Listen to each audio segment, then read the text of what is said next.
Halo, bertemu kembali dengan saya di sini, kolektor saham ya.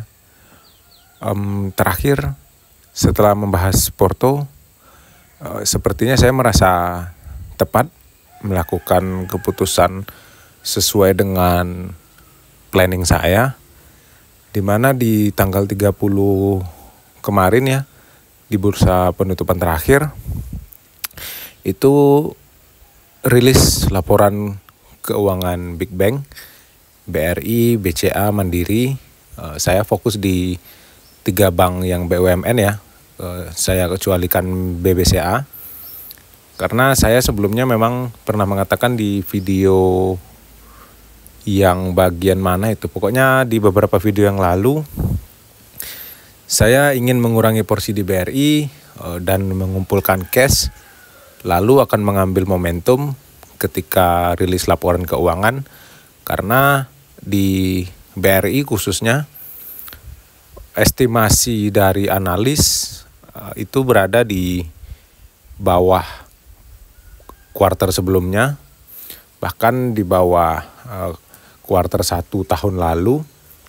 Jadi biasanya itu salah satu trik yang saya pakai, itu akan membuat pasar merespon dengan negatif.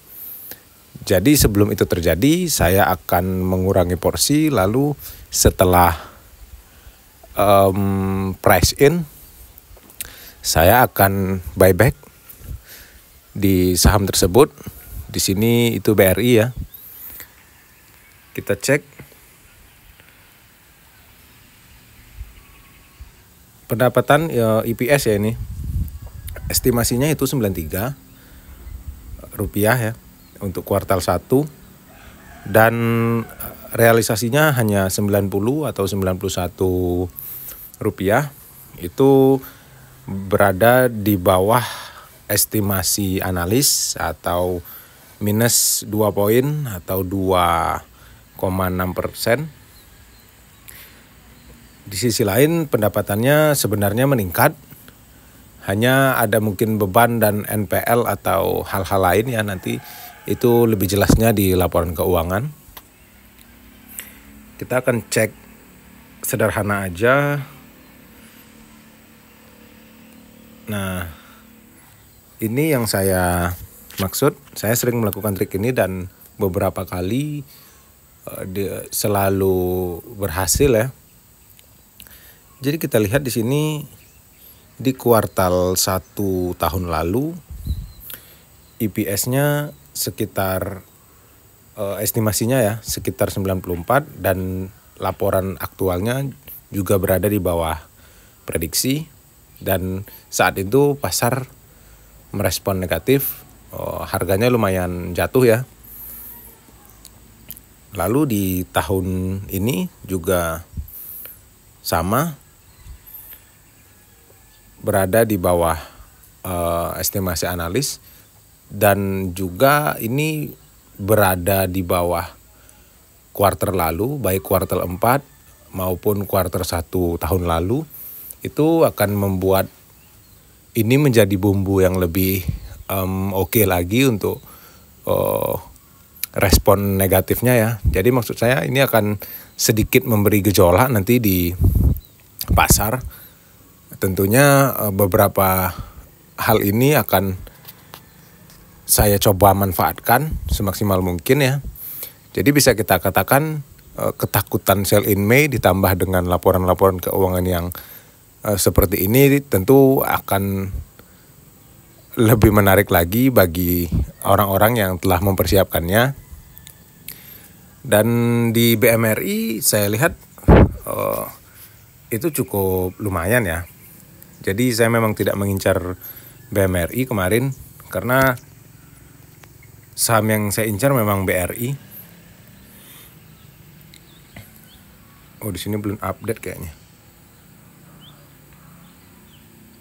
Jadi kemarin saya baca itu di Stockbit, BMRI lumayan meningkat walaupun hanya single digit, tapi setidaknya itu memenuhi ekspektasi pasar, tetap meningkat walaupun tipis. Jadi jikapun ada gejolak nanti di BMRI dan BBNI, itu mungkin hanya terbawa suasana ya dan sifatnya jangka pendek, dan hal itu juga bisa dimanfaatkan. Namun saya lebih meyakini bahwa BRI akan direspon lebih kuat lagi tentang hal ini ya. Jadi bagaimana selanjutnya ya sesuai dengan planning yang pernah saya bahas tentang momentum ini ya. Ya intinya cash selalu harus ready, karena sepanjang tahun ini ke depan menurut saya akan banyak gejolak-gejolak, di mana di bulan Juni juga menanti itu habisnya masa tenang Donald Trump untuk tarif penyesuaian ya. Jadi kemarin itu ada penundaan tarif. Jadi saat ini semuanya merata mendapat tarif 10%. Dan nanti akan ada keputusan-keputusan lain di 90 hari berikutnya. Dan itu berada di bulan Juni ya. Jadi untuk teman-teman yang nggak sempat keluar atau memang ingin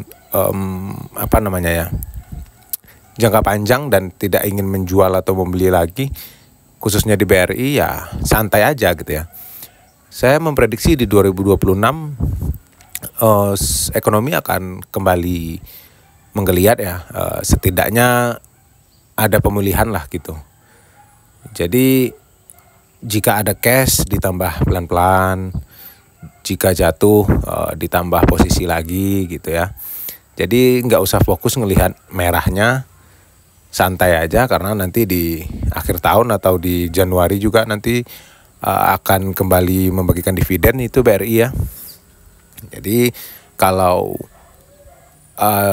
pandangannya untuk jangka panjang ya nggak ada masalah. Namanya bisnis naik turun biasa, apalagi hal ini dipengaruhi oleh eksternal ya, di luar perusahaan tersebut.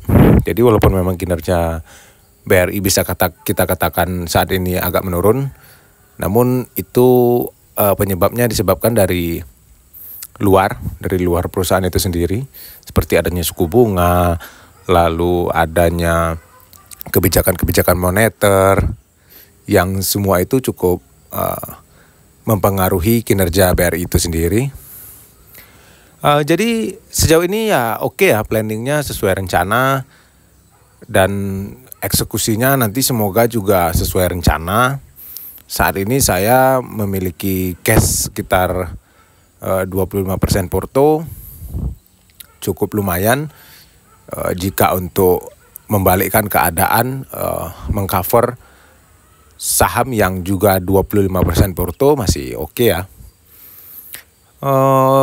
Cukup ya, sepertinya nanti kita akan membuat video yang mengkhususkan satu persatu perbankan untuk lebih detail dan lebih fokus. Jadi semoga di bulan Mei ini banyak opportunity yang bisa kita manfaatkan.